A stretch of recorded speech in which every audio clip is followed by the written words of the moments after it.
বাংলাদেশের একমাত্র ব্যাটসম্যান মুশফিকুর রহিম, যার নামের পিছনে 3টা ডাবল সেঞ্চুরি আছে।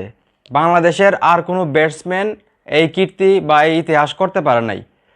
আপনারা সবাই জানেন আয়ারল্যান্ডের বিপক্ষে দ্বিতীয় টেস্ট ম্যাচ এবং মুশফিকুর রহিমের ১৭তম টেস্ট ম্যাচ খেলতে মাঠে নামবেন মুশফিকুর রহিম, যেখানে সবার প্রত্যাশা মুশফিকুর রহিম হয়তো ভালো একটা ইনিংস খেলবে, একটা সেঞ্চুরি বা একটা ডাবল সেঞ্চুরি যদি করতে পারে তাহলে ওনার যে ১৭তম টেস্ট সেইটা আসলে স্মরণীয় হয়ে থাকবে।